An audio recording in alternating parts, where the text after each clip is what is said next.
के साथ सभी भगवान के सामने उपस्थित हो जाए, भगवान की महापूजन करे सब मिलके। अभिषेक काले, अभिषेक जब आएगा पूजन में, तो उस समय शांति कलश और संपातोदक कलश ये जो होंगे, जैसे आपने कल भी बात हुई इस विषय में, तो उनमें से भी कुछ जल बचाना है हमें, क्योंकि यहाँ पर अभिषेक में वो जल निश्चित निश्चित रूप से प्रोक्षण करे, ऐसा इन्होंने कहा है। उसमें अभिषेकम प्रोक्षणम वा कुर्युः, अभिषेकम प्रोक्षणम वा कुर्युः मतलब अभिषेक में प्रोक्षण करे, वा कुर्युः या तो अभिषेक करे, अगर अभिषेक असंभव है या तो फिर हाँ हाँ अभिषेकम प्रोक्षणम वा कुर्युः, जी जी। तो मतलब अभिषेक करे यदि उस तरह से संभव है, उस तरह से उसकी मात्रा है जल की, तो अभिषेक करे प्रत्यक्ष रूप से, या वो संभव नहीं थोड़ा ही जल है तो प्रोक्षण करे। वस्त्र यज्ञोपवीतादि राजोपचारान् कृत्वा पौष्टिकादि दीपई नीराजनादि पूजनम संपाद्य, सभी प्रकार के उपचार करके दीप निराजन तक आप आ जाइए, पूजन पूर्ण करें। ध्वजे देवता वाहनम कुंकुमादीना विलिख्य वाहन मंत्रेण प्रधान देवता मंत्रेण च संपूज्य। अब वहां पर जो ध्वजा हो, उस ध्वजा में जो देवता वाहन देवताओं का आवाहन करे, और कुंकुमादीना विलिख्य, वहां पर मतलब कुमकुम से चंदन स्वस्तिक इत्यादि जो भी योग्य लगता है आपको, वो वहां पर लेखन करे। वाहन मंत्रेण, वहां पर ध्वज का जो वाहन होगा, या तो फिर ध्वज पर जो वाहन चिन्हित होगा, प्रधान देवता का, जी जी, प्रधान देवता का जो वाहन चिन्हित होगा, तो वाहन मंत्रेण, उस मंत्र से, या तो फिर प्रधान देवता मंत्रेण च, अच्छा दोनों से, वाहन मंत्र और प्रधान देवता मंत्रेण च संपूज्य, दोनों मंत्रों से पूजन करें।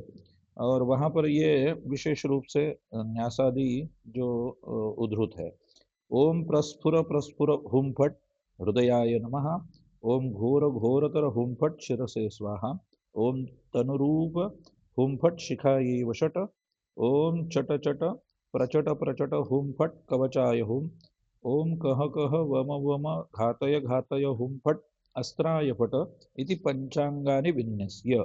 वहां पर इस प्रकार से 5 न्यास करे। ओम प्रस्फुर प्रस्फुर घोर घोरतर तनुरूप चट चट प्रचट प्रचट कह कह वम वम घातय घातय हुम फट अस्त्राय नमः। इस प्रकार से आप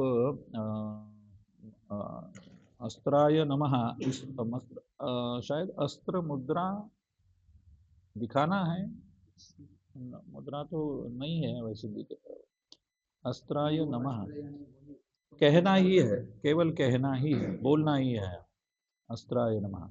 ओम उच्छ्रयस्व वनस्पत, यह अपने वेदोक्त मंत्र का पाठ वहां पर करना है। इति मंत्रेण शिखर नैऋत्य भागे मारुते आग्नेय ईशान कोणे वा उच्छ्रये। तो इस प्रकार से सामान्यतः शिखर के नैऋत्य भाग में, और यदि हनुमान जी का मंदिर है, तो आग्नेय ईशान कोणे वा उच्छ्रये, आग्नेय कोण पर या ईशान कोण में प्रासाद के, वहां ध्वज उच्छ्रयत मतलब फड़काए, मतलब लगाए। स्थाप्यमाने देवे शब्दोत्थाने स्वभ्रांते स्फुटिते वा शांत्यर्थम मूलमंत्रेण अष्टोत्तरशत आज्येन तिलैर्वा होमं कुर्यात्। विशिष्टा स्वतंत्र ध्वज प्रतिष्ठा प्रयोगे अग्रे वक्ष्यते। अच्छा, स्थाप्यमान देवे शब्दोत्थाने स्वभ्रांते स्फुटिते, थोड़ा इस पर प्रकाश डालिए अक्षय भाई। शब्द स्थाप्यमाने देवे शब्दोत्थाने स्वभ्रांते स्फुटिते वा, हाँ मूल मंत्रेण अष्टोत्तर, ये तो ठीक है, लेकिन स्थापितमान जो है जी उनके शब्द के उत्थान में बोलने में कुछ इधर उधर वह भ्रांत है, कुछ खड्डा उधर हुआ हो, ध्वज लगाते वक्त अच्छा, ऊपर चढ़ना होगा, हाँ हाँ हाँ, जो कुछ भी होगा स्फुटित है, कुछ अगर टूट गया है, जी शांत रहता है। मूलमंत्रेण अष्टोत्तरशतम् आद्येन कुलैर्वा होमं कुर्यात्।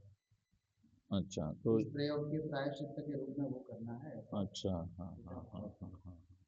और बाद में फिर ध्वज प्रतिष्ठा प्रयोग में आगे दिया हुआ है प्रतिष्ठा में ऐसे। हाँ सही हाँ है हाँ। दिया जाएगा। जी जी।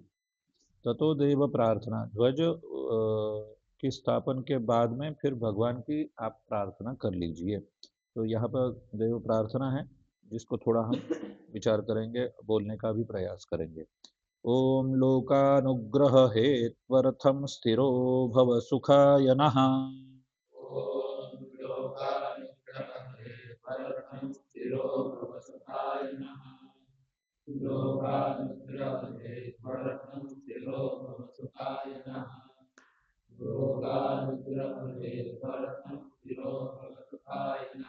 सान्निध्यं हि सदा देव प्रत्यहं परिकल्पय।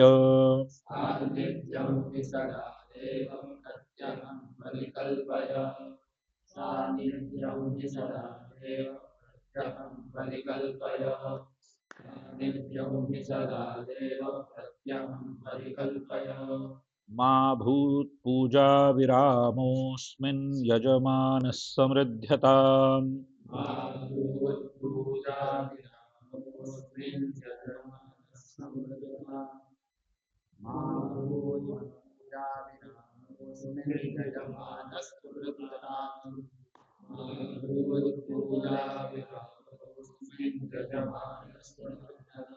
सम्पालय सदा राष्ट्रं सर्वोपद्रववर्जितम्।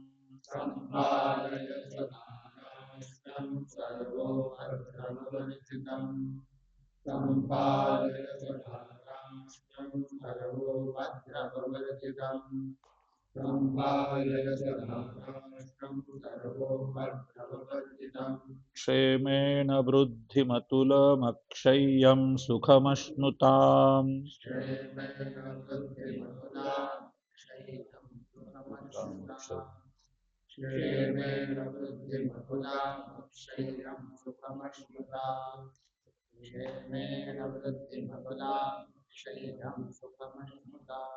भगवन् देवदेवेश धर्मकार कामार्थमोक्षदं मोक्षद।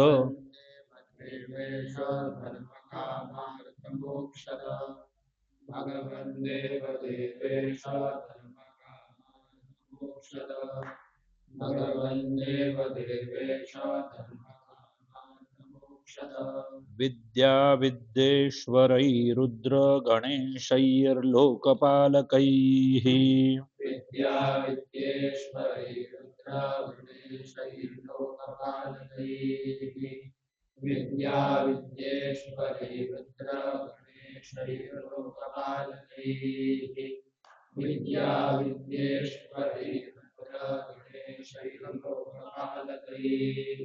देवदानवगन्धर्वैर्यक्षैश्च किन्नरैः सह।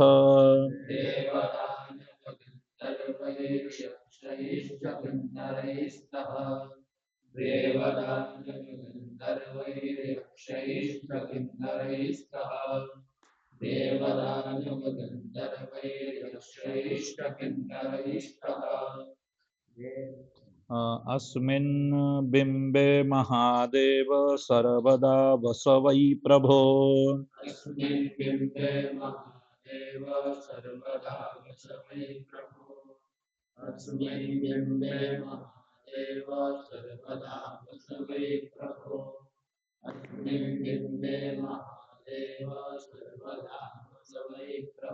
यहाँ पर महादेव की जगह वो जो फेर करने हैं, इसी प्रकार से ये आएंगे।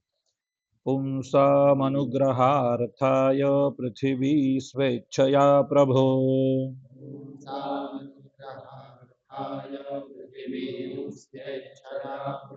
अच्छा, अनुस्वर है ना? हाँ, स्पष्ट हो गया।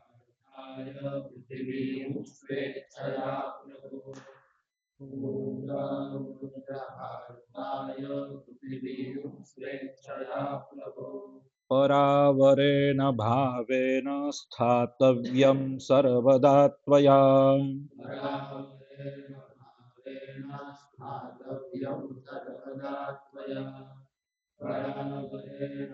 भावेन स्नातव्यं सर्वदा त्वया परावरेण भावेन स्नातव्यं सर्वदा त्वया सर्वविघ्नहरः पुंसां सर्वदुःखहरः सदा सर्वविघ्नहरपुंसां सर्वदुःखहरः सदा सर्वविघ्नहरपुंसां सर्वदुःखहरः सदा सर्वविघ्नहरपुंसां सर्वदुःखहरः सदा सर्वदा यजमानस्य इच्छासम्पत्करो भव सर्वदा यजमानस्य इच्छा सम्पत्करो भव सर्वदा यजमानस्य इच्छा सम्पत्करो भव सर्वदा यजमानस्य इच्छा सम्पत्करो भव नमस्ते सर्वधर्माय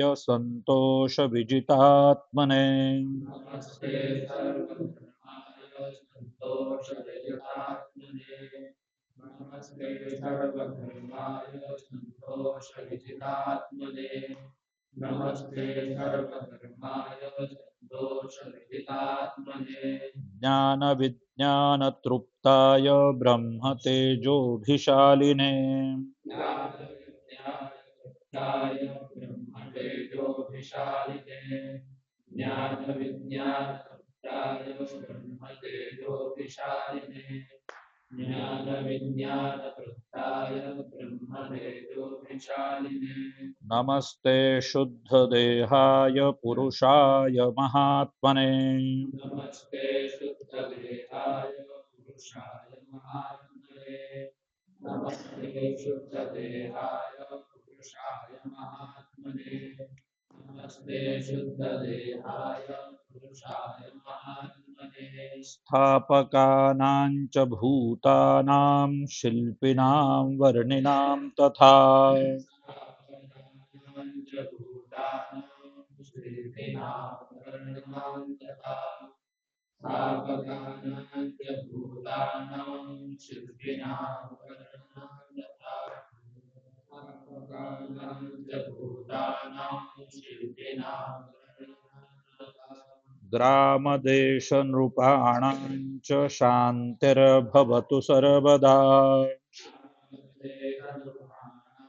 च शान्तिर्भवतु सर्वदा ग्रामदेशनृपाणां च शान्तिर्भवतु सर्वदा ग्रामदेशनृपाणां च शान्तिर्भवतु सर्वदा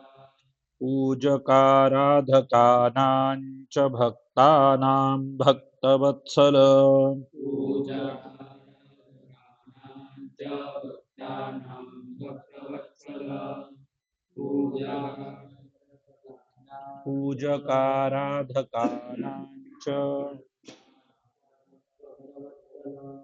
पूजकाराधकानां च भक्तानां भक्तवत्सल पूजकाराधकानां च भक्तानां भक्तवत्सल सर्वेषां च जगन्नाथ इच्छाशक्तिप्रदो भव सर्वेषां च जगन्नाथ इच्छाशक्तिप्रदो भव सर्वेषां च जगन्नाथ इच्छाशक्तिप्रदो भव सर्वेषां च जगन्नाथ इच्छाशक्तिप्रदो भव चन्द्रार्कावनिपर्यन्तं बिम्बेऽस्मिन् परमेश्वर चन्द्रार्कपर्यन्तं विश्वेऽस्मिन् परमेश्वर चन्द्रार्कपर्यन्तं विश्वेऽस्मिन् परमेश्वर चन्द्रार्कपर्यन्तं विश्वेऽस्मिन् परमेश्वर स्वशक्त्या सह सन्तिष्ठ सर्वलोकानुकम्पया स्वशक्त्या स्वशक् सर्वलोकानुकम्पया स्वशक्त्या सन्तिष्ठ सर्वलोकानुकम्पया स्वशक्त्या सन्तिष्ठ सर्वलोकानुकम्पया यावच्चन्द्रश्च सूर्यश्च यावत्तिष्ठति मेदिनी यावच्चन्द्रश्च सूर्यश्च यावत्तिष्ठति मेदिनी यावच्चन्द्रश्च सूर्यश्च यावत्तिष्ठति मेदिनी तावत् त्वयात्र देवेश स्थातव्यं स्वेच्छया प्रभो। यावत्त्वयात्र देवेश स्थातव्यं स्वेच्छया प्रभो यावत्त्वयात्र देवेश स्थातव्यं स्वेच्छया प्रभो यावत्त्वयात्र देवेश स्थातव्यं स्वेच्छया प्रभो ज्ञानतो अज्ञानतो वापि यावान् विधिरनुष्ठितः ज्ञानतो ज्ञानतो वापि यावान् विधिरनुष्ठितः ज्ञानतो ज्ञानतो वापि यावान् विधिरनुष्ठितः ज्ञानतो ज्ञानतो वापि यावान् विधिरनुष्ठितः स सर्वस्त्वत्प्रसादेन समग्रो भवतान्मम। सर्वस्त्वत्प्रसादेन समग्रो भवताम् सर्वस्त्वत्प्रसादेन समग्रो भवताम् सर्वस्त्वत्प्रसादेन समग्रो भवताम् ज्ञानतो अज्ञानतो वापि भगवन् यन्मया कृतम् ज्ञानतो ज्ञानतो वापि भगवन्यन्मया कृतम् ज्ञानतो ज्ञानतो वापि भगवन्यन्मया कृतम् ज्ञानतो ज्ञानतो वापि भगवन्यन्मया कृतम् तत्सर्वं पूर्णतामेवास्तु त्वत्प्रसादान् महेश्वर। सर्वं पूर्णमेवास्तु तत्प्रसादान्महेश्वर तत्सर्वं पूर्णमेवास्तु तत्प्रसादान्महेश्वर तत्सर्वं पूर्णमेवास्तु तत्प्रसादान्महेश्वर इति साष्टांगपातं प्रणमेत्। इति साक्षात् अब यहाँ पर प्रार्थना और प्रणाम दोनों हो गए। ततः शिव मंदिरम कर्तुर नामयुतम कुर्यात अमुकेश्वर, ये जो अपनी बात हुई थी ये यहाँ पे आ गया है। ततः शिव मंदिरम कर्तुर नामयुतम कुर्यात अमुकेश्वरः इति अन्य देवता स्वसंभवान थेष्टम नाम कुर्यात देवता निर्दशक निदर्शकम। अब यहाँ पर अन्य जो देवता है उनके भी नाम उस तरह से योग्य रूप से आप रखें, ऐसा इन्होंने बता दिया है। और तत्पश्चात संकल्प है, जलमादाय अस्मिन् प्रासादे प्रतिष्ठापितासु प्रतिमासु यावच्चंद्र दिवाकरो देवकला सान्निध्य हेतवे कृतेन प्राण प्रतिष्ठा महापूजनादि कर्मणा सपरिवारः अमुकदेवः प्रीयताम् इति प्राण प्रतिष्ठा महापूजनादि। यहाँ पर निवेदन भगवान के चरणों में है। और तत्पश्चात प्रतिष्ठा होमः, अब बाद में प्रतिष्ठा होम है, ये हमारे इसमें नहीं आता है प्रतिष्ठा होम। इसमें पुस्तक में, मेरे पुस्तक में वो प्रतिष्ठा होम नहीं दिया हुआ है। स्थाप्य देवता या फिर स्थापित देवता, मतलब स्थापित देवता के लिए ऐसे कुछ विशेष बाद में हवन नहीं है। तो स्थाप्य देवता उनके उद्देश्य है, तो ये विशेष है यहाँ पे। यजमानो मंडपम आगत्य आज्येन प्रतिष्ठा होमं कुर्यात्। नहीं, मैं नहीं करता हूँ, क्योंकि मतलब नहीं है ही नहीं, और गुरुजी भी नहीं कराते थे। हाँ, तो इसलिए फिर मैं भी उस पे बहुत सूक्ष्मता या कुछ अलग करूँ। इसमें हमारे यहाँ इतनी चर्चाएं चलती हैं, जी। बहुत सारी चर्चा ये चलती है। लेकिन शिवाय स्थिरो भव स्वाहा शिव मंदिर रहते अच्छा। फिर अन्य देवता होगा तो वो बदलेंगे नहीं बदलेंगे, हाँ देवी होगी तो क्या होगा, या वो थोड़ा विस्तार है हाँ ऐसा। हाँ हाँ हाँ, ठीक है।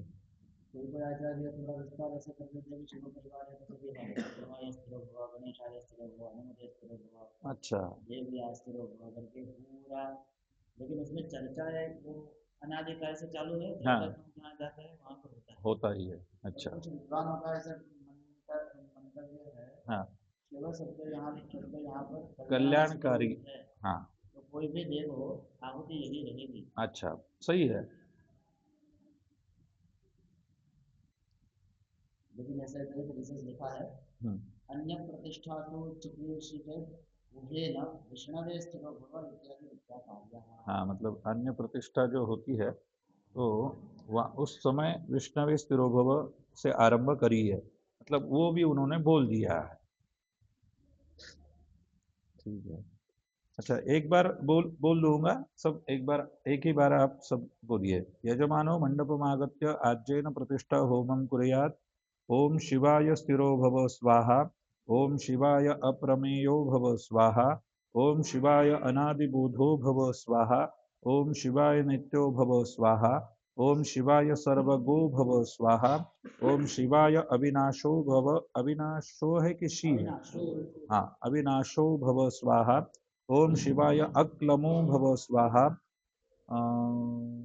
ओम जी, ओम शिवाय अनादि देवो भव स्वाहा। अच्छा, ठीक है ना? देखो 7 बार क्या है, शिवाय अक्लमो भव स्वाहा। फिर कौन सा है? 9वां संख्या देखो। 7वां कौन सा है? शिवाय अक्लमो। 8वां जो है वो गुरु जी बोले वो है, कौन सा है गुरु ओम जी? ओम शिवाय अनादि देवो भव स्वाहा। 8 नंबर करके लिखो उधर, अनादि देवो भव स्वाहा। हाँ, अनादि, वेलांटी पहली।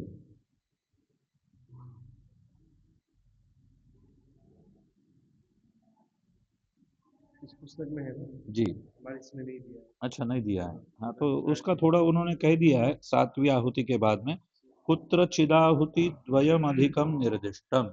कहीं कहीं 2 आहुतियां अधिक है। जी,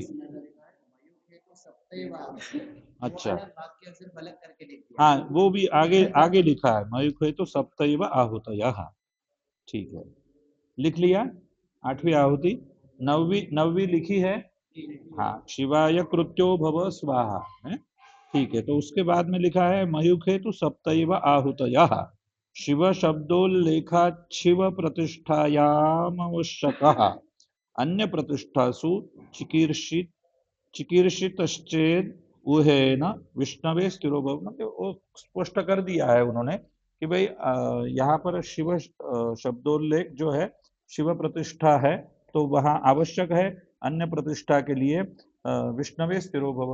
इस प्रकार से विष्णवे, फिर देवी है तो शक्त्या। अभी वो थोड़ा विचार, जैसे अभी बात हुई, तो वो थोड़ा दृष्टि से, व्याकरण दृष्टि से योग्य भी हो, इस तरह से वो उसकी रचना योग्य है।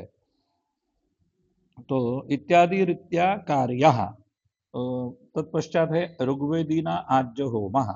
स्वे स्वे कुंडे अग्न्यादि देवता उद्देश्य आज्येन जुहुयुः। तो यहाँ पर आचार्यादयः ऐसे कह के ऋग्वेदी आज्य होम कहा है। तत्पश्चात है अघोर होम। शतेन स्थापयेत् इति वचनात् सर्षपैः घृताक्ततिलैर्वा ओम अघोरेभ्यो इति मंत्रेण आचार्य कुंडे अष्टोत्तरशतम जुहुयात्। अघोर होम जो है सर्षप घृताक्त तिलैर्वा, माने सर्षप, घृत और तिल, इनसे अघोर होम हो सकता है। ये तीनों द्रव्यों से, तीनों द्रव्यों में से एक। हाँ, अघोरेभ्यो यह मंत्र से आचार्य कुंड में आपको 108 आहुति इसकी देनी है। तत्पश्चात है स्थापित देवता होमः। प्रणवादि चतुर्थ्यंतम देवतानां नामांते स्वाहा पदम योजनीयमिति प्रतिष्ठेन्दौ मंत्र प्रकाश वचनात् ओम ब्रह्मणे स्वाहा। मतलब इन्होंने कह दिया कि भाई नमः की आवश्यकता नहीं है, तो आप आहुति दे रहे हैं तो ओम ब्रह्मणे स्वाहा। तो इसमें बहुत मतांतर है, किंतु हम भी इसी प्रकार से स्वाहाकार में लेते हैं, ब्रह्मणे स्वाहा नमः नहीं लेते हैं। तो यह इन्होंने यहाँ पे बोल दिया है। स एकैकाज्याहुत्या वा दश दश तिलाहुतिभिराचार्य कुंडे कार्यः। एक एक आज्याहुति हर एक कुंड में दे, या तो फिर 10-10 तिल की आहुति आचार्य कुंड में दे। तत्र क्रमः मंडल देवता होमः, शेषादि मनुष्यान्त देवता होमः, योगिनी होमः, क्षेत्रपाल भैरवान्यतर होमश्च अंतिम में है व्यारति होमः। इस प्रकार से सभी स्थापित मंडल देवताओं के निमित्त में उन सभी के लिए हवन करें। और अन्य कोई मंडल है, जैसे अभी क्षेत्रपाल भैरवान्यतर न्यतर होमश्च, ऐसा इन्होंने बोल दिया है। तो यहाँ पर एक आध कोई मंडल और है, जैसे वारुण मंडल है। वारुण मंडल भी कहीं कहीं लिया जाता है, तो उसका भी आप लिया है तो उसका भी होम करें। मतलब कहने का तात्पर्य यह है कि सभी स्थापित देवता होम आप कर लीजिए। तत्पश्चात है व्यारति होमः। अयम व्यारति होमो ग्रह यज्ञस्य प्रधान होम रूप। अब इन्होंने स्पष्ट कर दिया है कि यह जो व्यारति होम है ग्रह यज्ञ के प्रधान होम रूप है, न तो होम कालिक प्रायश्चित्त निवारणिक फल इति शास्त्रार्थ प्रकरणे प्रतिपादितम। यह होम जो है प्रायश्चित्त निवारण हेतु, जैसे हम प्रायश्चित्त के रूप में स्विष्टकृत के बाद भी व्यारति होम देते हैं, उस तरह से नहीं है, ऐसा इन्होंने स्पष्ट कर दिया है। उस तरह से उसका फल भी नहीं है, यह इन्होंने पहले शास्त्रार्थ प्रकरण में बोल दिया है। तथापि वीर मित्रोदयो दये इत्थम तत्संकल्प वाक्यम जलमादाय। वीर मित्रोदय नाम का ग्रंथ है, अक्षय अक्षय भाई, तो उसमें यह आगे का कर्म दिया हुआ है, वो यहाँ पे लिया है इन्होंने। तत्संकल्प वाक्यम जलमादाय अस्मिन् होम कर्मणि ब्रह्माग्न्यंतरागमन प्रणीता प्रोक्षणी स्कंदन हविः स्थित कीट पतंगादि ज्वलन मंत्रवर्ण विपर्यय की विपर्याय है, विपर्यय स्वाहाकार समकालिक आहुति प्रक्षेपा भावादि होमकालिक समस्त दोष परिहारार्थम ग्रहमकस्य प्रधान होमत्वेन समस्त व्यारति भी राज्येन तिलैर्वा अयुत संख्यया अष्टोत्तर सहस्र संख्यया व्यारति होमं करिष्ये। 10,000 व्यारति होम आप कीजिए घी या तिल से, और या तो फिर वो संभव नहीं है तो कम से कम 1008 व्यारति होम आप इस वक्त कीजिए, ऐसा इन्होंने कह दिया है। आगे मंत्र लिखा है ओम भूर्भुवः स्वाहा स्वाहा। नवकुंड्यां प्रतिकुंडम एको ब्राह्मणः आचार्य कुंडे द्वौ मालाः पंचकुंड्यां प्रतिकुंडम द्वौ मालाः एककुंडे। वो व्यवस्था दी है कि कौन से, यदि एक ब्राह्मण बैठे तो कितने देनी है। पंचकुंड यदि है, प्रतिकुंड में दो ब्राह्मण बैठे हैं तो कितनी देनी है। इस प्रकार से यह अयुत होम की संख्या आप पूर्ण कर लिए, या तो फिर वो संभव नहीं है तो सहस्त्र होम में एक ही माला का लीजिए, जिससे वो सहस्त्र हो जाए, मतलब 10 ब्राह्मण बिठाकर। काम्याः फल सर्षप गुग्गुल लक्ष्मी होमाः कृता कृता। अब कामना परत्वे फल सर्षप गुग्गुल लक्ष्मी होम जो प्रायः लेते हैं, आप शायद जानते हैं निश्चित रूप से, ऐसा मैं मानता हूँ, वो भी कृता कृता ऐसे बोल दिया है उन्होंने। करे न करे कोई दिक्कत नहीं। अब उसमें ज्यादा देखने की जरूरत शायद नहीं है, तो आगे चलेंगे। इति प्रधान तंत्रम ऐसा बोल के फिर बाद में श्री सूक्त से वो अपना लक्ष्मी होम श्री सूक्त से लिया हुआ है। प्रधान इति प्रधान तंत्रम उत्तर तंत्रम शांतिक पौष्टिकादिषु उत्तर तंत्रस्यायं क्रमः। यह शांतिक पौष्टिकादिषु उत्तर तंत्रस्य अयं क्रमः, ऐसा इन्होंने बोल दिया है। पूजा स्विष्टम नवात्योपरिम पूर्णावतिस्तथा संसर्वादि विमोकांतम होमशेष समापनम श्रेय संपादिदानम अभिषेको विसर्जनम। यह कार्य का सामान्य रूप से अपने गृह यज्ञ में ही आती है, तो उस प्रकार से सब कार्य आप करें, उसका संकल्प लिया है।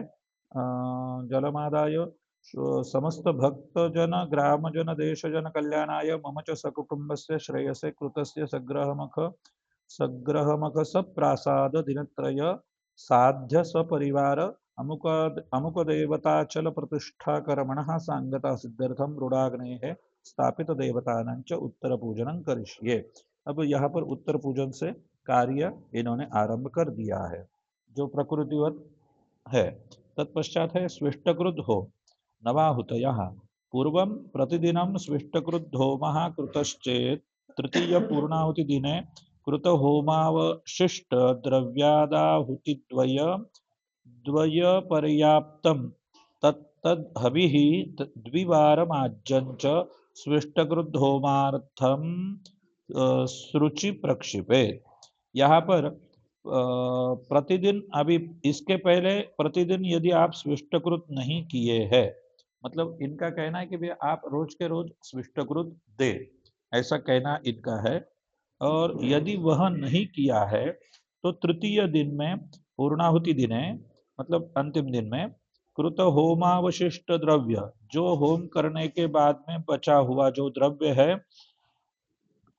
उसकी आहुति द्वय पर्याप्तम द्रव्य, ठीक है ना, आहुति द्वयम पर्याप्तम तद हवि द्विवारम आज्यम, वह जो द्रव्य है उस पर 2 बार आघार करिए आप, मतलब विष्टकृत द्विरागारं कुर्यात्, ऐसे भी वचन आता है। मतलब स्विष्टकृत पे 2 बार आघार करना चाहिए और तब जाके वो उसकी आहुति प्रदान करे, ऐसा आता है। उसी प्रकार से यहाँ पर उन्होंने लिया है। श्रुचि प्रक्षेपेत, होमार्थम श्रुचि प्रक्षेपेत, मतलब श्रुचि में यह आप डालिए। अब इसमें थोड़ी ये याज्ञिकों में ये परंपरा आती है अक्षय भाई कि श्रुचि में यदि आप यह स्विष्टकृत लेते हैं तो बाद में वो श्रुचि उच्चिष्ट हो जाती है, तो इसलिए श्रुचि के पुनः संस्कार करना चाहिए पूर्णाहुति वसोरधारा हेतु। तो जैसे वसोरधारा यदि उपस्थित नहीं है, होनी तो चाहिए, यदि नहीं है और फिर श्रुचि से ही आप वसोरधारा करने वाले हैं या उसके पहले पूर्णाहुति करने वाले हैं, तो उसके लिए आप श्रुचि के पुनः संस्कार कर लीजिए, ऐसा भी मेरे पढ़ने में है। जी जी जी, हाँ हाँ। अथवा पूर्व दिन द्वय कृत होमावशिष्टम घृत प्लुतम संरक्षितम, माने घृत से लिप्त वह जो होम अवशिष्ट आपने रखा होगा, द्वयकृतम पूर्व दिन द्वयकृत होमावशिष्ट, मतलब 2 दिन पहले आपने जो होम किया है, मतलब ग्रह होम, तो उसका जो आपने स्विष्टकृत रखा है, तो वो जो संरक्षित हवि है, माने जो द्रव्य है, तृतीय दिनावशिष्ट स्विष्टांचाहुति द्वय पर्याप्तम हवि शुचि एकीकृत्य, सभी जो स्विष्टकृत है वो आप इकट्ठा कर लीजिए और फिर बाद में आप उसका होम कर दीजिए। समिधाम स्विष्टकृत होमो न भवति, स्पष्ट रूप से उन्होंने बोल दिया है कि कभी भी स्विष्टकृत में समिधा का होम नहीं होता है। तो यह भी ध्यान रखना योग्य है आपके लिए।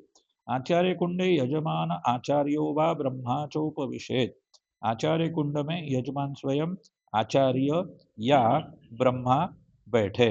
अन्येषु कुंडेषु कुंडाचार्याः कुंड ब्रह्माणश्च उपविशेयुः, अन्य कुंड में कुंडाचार्य नियुक्त जो होंगे वह, या फिर वहां पर जो कुंड ब्रह्मा आपने रखे होंगे उनके वो बैठे। सोपय मनकुशम सव्यहस्तम हृदये धृत्वा दक्षिणम जानु आच ब्रह्मणा कुशेन प्रकोष्ठे अन्वारब्धः। यहाँ पर शायद आपने देखा होगा कि ब्रह्मा जी जो होते हैं तो वह स्विष्टकृत नवाहुति आरंभ में जो आघारावाज्य होम है, तो उसके लिए पूर्णाहुति के लिए तो इस प्रकार से अन्वारब्ध करे, प्रकोष्ठ में अन्वारब्ध कुशा से करे। हविशेषम पुरिताम श्रुचमादाय, वह श्रुचि आप लीजिए और अग्नय स्विष्टकृते स्वाहा इदम अग्नय स्विष्टकृते नमः इस मंत्र से हवन करिए, उसकी आहुति प्रदान करें और तब उसका संस्रव भी निकालिए, क्योंकि वैसे यह मान्यता है, शायद अभी इसमें पढ़ा नहीं है मैंने, लेकिन यह मान्यता है कि जो चरु है मतलब भात जो है, तो भात का सृष्टकृत त्याग नहीं होता है। चरु की आहुति जैसे हम वास्तु में षडाहुति प्रदान करते हैं, पहले आज्य की है, तत्पश्चात षडाहुति, चरुणा षडाहुति ही ततश्चरुमभिहार्य स्थालीपाकेन षडाहुतियः, इस प्रकार से वह वाक्य वहां पे आता है। तो स्थालीपाक के जो मतलब चरु की जो आहुति देते हैं हम, तो देने के बाद में उसका स्वाहाकार आहुति प्रदान होगी। तत्पश्चात जो त्याग है, त्याग जो है वो केवल हमको बोलना है, केवल उच्चारण करना है, त्याग करना नहीं है। सामान्य रूप से उस नियम से चरु की आहुति कहीं भी त्याग नहीं होती है, केवल त्याग बोला जाता है। लेकिन स्विष्टकृत में चरु और उसके साथ में अन्य द्रव्य भी है, इसलिए इसका त्याग होगा। यह बात ध्यान में रखनी योग्य है। सुरुचमादाय इति त्यागः संस्रवश्च अस्या आहुते रुद्रदेवता देवताकत्वात् उदकोपस्पर्शः। हाँ हाँ हाँ हाँ उदक स्पर्शः जी। अच्छा हाँ हाँ हाँ स्पर्श है जी जी जी जी बिल्कुल बिल्कुल। अच्छा ये हमारे यहाँ पे उदक स्पर्श नहीं आता है, यहाँ पर प्रयोग में सामान्य रूप से नहीं आता है जी जी जी।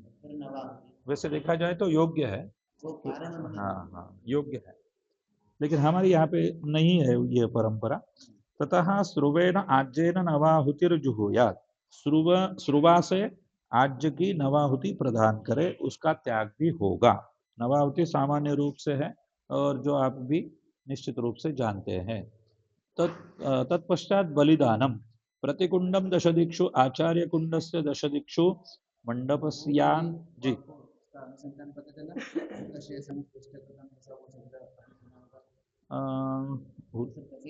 हाँ हाँ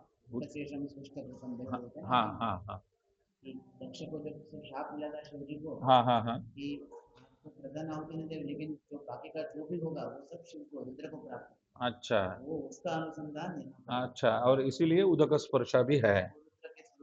हाँ अच्छा अच्छा अच्छा, ये कथानक तो है, मतलब सुना तो है तो, हाँ यहाँ पे वो संदर्भ मिलता है, सही है। वो श्लोक भी है श्रीमद् भागवत में। अच्छा से जब होता है हाँ हाँ और उसके बाद नारायण जब आशीर्वाद होते हैं जी शिव देवता लोग प्रसन्नता के लिए करते हैं जी कि आपको स्थान नहीं दिया, लेकिन उससे भी कुछ विशिष्ट जो है वो आपको प्राप्त होगा। अच्छा और वहां पर यह शब्द आता है। अच्छा वाह, वो श्लोक अभी स्मरण में नहीं है लेकिन है। अच्छा अच्छा अच्छा, वो वह श्लोक हमको निश्चित रूप से आप जी जी निश्चित रूप से दीजिए जी।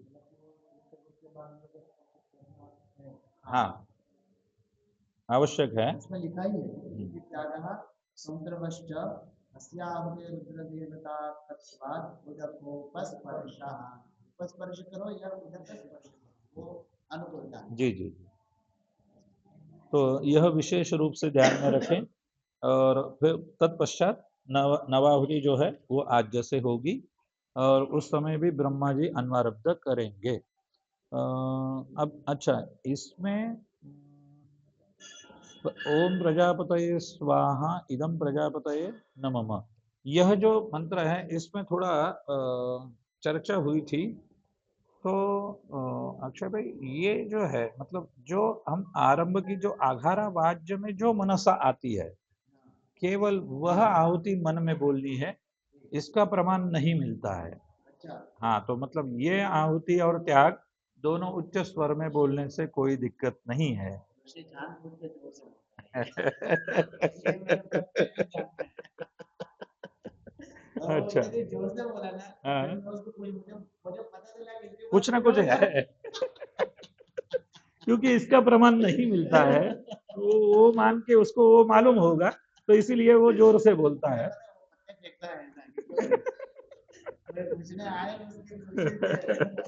उसको अपेक्षा होती है कि भाई कोई पूछे हमको, लेकिन इतने जोर से बोलता है तो फिर हमको भी या पता चलता है कि भाई कुछ ना कुछ है तो पूछते भी नहीं अपन, ऐसे भी होता है।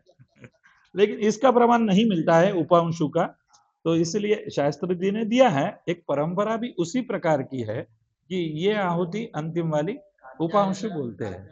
सूत्र जो है जी उसमें सूत्र है सर्वस्रोपांशु प्राजापति, हाँ, का आधार लेकर के वो लेते हैं लेकिन हाँ। वो दूसरा हाँ, तो इस प्रकार से नवाहुति आप प्रदान करें। और आगे लिखा है ऋग्वेदी नाम भिन्ना आहुतयः। अब ऋग्वेदियों के लिए वो नवाहुति भिन्न है उनकी, तो उसमें कोई जाने की अपने हमको आवश्यकता नहीं है। बलिदानम प्रतिकुंडम दशदिक्षु आचार्य कुंडस्य दशदिक्षु मंडपस्यांत भागे बहिर्वा भूमौ दशदिक्पाल बलीन दद्यात्। प्रत्येक कुंड के 10 दिशाओं में या आचार्य कुंड कुंड के 10 दिशाओं में मंडपस्यांत भागे बहिर्वा। तो अब इस प्रकार से इन्होंने पर्याय दिए हुए हैं कि प्रतिकुंडम दश दिक्षु। अब जैसे 5 कुंड है, 9 कुंड है, तो प्रत्येक कुंड के 10 दिशाओं में, या तो फिर सविधि मंडप है तो मूल जो मंडप से बाहर, यहाँ पर मंडपांत मंडपस्यांत भागे, हाँ अंत भागे, बहिर्वा। जी बहिर्वा, मतलब अंदर से या बाहर से आप दीजिए। भूमौ दश दिक्पाल बलीन दद्यात्। इस प्रकार से 10 दिक्पाल देवताओं के निमित्त में आप बलिदान प्रदान करें। तत्त देवता पीठ पुरतः देवता बलीन। सभी तत्त जो देवता पीठ स्वरूप हमने स्थापन किए हैं उनके निमित्त में भी बलिदान बलिदान वहां पर करे, आगे रखे। मंडपादुत्तरे चत्वरे वा छाग प्रत्याम्नाय रूपेण कूष्मांड क्षेत्रपालमुद्दिश्य दद्यात्। यहाँ पर मंडप के उत्तर में चत्वरे, चत्वरे वा, चत्वरे क्या होगा? चार रास्ते होते हैं। अच्छा अच्छा, हाँ हाँ हाँ, चत्वरे वा, जी जी। हाँ, मंडपात उत्तरे, मंडप के उत्तर में या फिर चौराहे पर छाग प्रत्याम्नाय रूपेण। छाग माने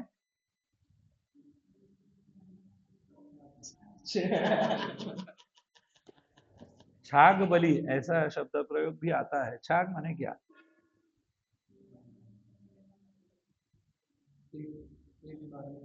नहीं नहीं, वो तो क्रिया है, वो तो क्रिया क्रिया हो गई। अभी क्षेत्र बलिदान का हाँ वही हाँ, नियम उनके चल रहा है। ये दोनों है ना गांव के गौर है, दोनों के पिताजी अच्छा है हाँ। गाँव है। तो वही पूरे जवाब में वही आ रहा है। छाग बलि माने जैसे मराठी में बोकड़ कहते हैं। अब हाँ, बकरो बकरो, बकरी नहीं, बकरो पुल्लिंग। पुल्लिंग वाचक, तो उसको छाग कहते हैं। तो छाग प्रत्याम्नाय रूपेण, तो उसके साक्षात हम छाग का बलिदान दे रहे हैं, ऐसा मान के, ऐसा मान के प्रत्यक्ष रूप से छाग का बलिदान नहीं करना है, ऐसा मान के कुष्मांड बलिम क्षेत्रपाल उद्देश्य दद्यात्। क्षेत्रपाल के कुष्मांड बलि दे और क्षेत्रपाल उद्देश्य दद्यात्, क्षेत्रपाल के उद्देश्य से प्रदान करे। तत्र पिष्टमय दीप सहित माश, माश क्या है आगे? माश पायसादि रूप वासिष्ठ ग्रह मखोक्त तत्तद ग्रह नैवेद्य रूप पूरिका कंसर कंसार कंसार वट कलं कल वटक लड्डुकादि, लड्डुकादि सहितम यथा देशाचारम बलिदानम कार्यम। अब यहाँ पे यह एक मुख्य रूप से एक शब्द प्रयोग शास्त्री जी ने कह दिया और स्वयं को छोड़ छोड़ दिया है कि यथा देशाचारम बलिदानम। तो जैसे उसमें उबला हुआ वो जो हम क्या कहते हैं, हरभरा, क्या कहते हैं उसको? अ, हाँ मूंग है, हरभरा माने बेसन, बेसन किससे बनता है, क्या बोलते हैं उसको? चना चना चना, चना जो है वो उबला हुआ चना। माश है, माश माने उड़द, उड़द। और फिर मूंग है। जो भी आपके प्रांत में जो आचार है बलिदान का, वो सभी द्रव्यों के साथ में आप रखे, ऐसा शास्त्री जी ने बोल। जी जी जी। एक पहला प्रश्न ये है, इन्होंने जो पर्याय बताए प्रतिकुंडे, प्रधान कुंडे, मंडपात बलि अंतर दिक्पाल का वो बलि। जी जी और अगर वो बलिदान होता है जी। वो कौन से दिक्पालों के लिए होता है? 10 दिक्पालों के लिए, जो ग्रह मंडल के लिए आरंभ किए वो, उन्हीं के लिए, किंतु बाहर दे सकते हैं आप उन्हीं के लिए। हाँ, लेकिन मतलब दो बातें हैं। जी प्रतिकुंड में देंगे, हाँ यहाँ पर सूरत में कुंड के 10 दिक्पालों का आवाहन करते हैं। अच्छा 10 आप 10 वो 10 रैली का काम होता है। अच्छा हाँ, कुंड के प्रति वहां पर अक्षत पुंज पर सुपारी वगैरह सुपारी रख नहीं के। रखते, अच्छा कुंडों पर ही आवाहन करते अच्छा, हैं। लेकिन तो आवाहन मेरे दिमाग में नहीं ये है बैठता नहीं है। तो वो लोग कहते हैं कि फिर बलिदान कहाँ करेंगे, वो कुंड के बलि मंडल के पास नहीं होता हाँ बलिदान, हाँ दिक्पालों का। अच्छा ग्रह मंडल का बलि अलग ठीक रहता है, ठीक है दिक्पाल का रहता है। हाँ मंडपात बलि ये बैठता है बरोबर और वहां पर दिक्पालों का आवाहन वहां करने में भी दिखा जी। कि वो दिक्पालों का वहां मंडप के मंडप उसका कारण है, मंडप पूजन के बाद हाँ मंडप पूजन में वो आ गए हैं। बैठता है। बरोबर लेकिन कुंड बरोबर के परितः जो होता है वो यहाँ लिख दिया है हाँ अधिदेश लेकर के, जी। लेकिन आवाहन कहीं भी देखने को नहीं नहीं है आता। नहीं है, ये सत्य होता है है। सत्य है, इसी प्रकार से योग्य तो है। कुछ दिव्य दिन जो होते हैं, क्योंकि ऐसा सुनने में आता है कि ब्रह्मंडल के बलि देंगे हाँ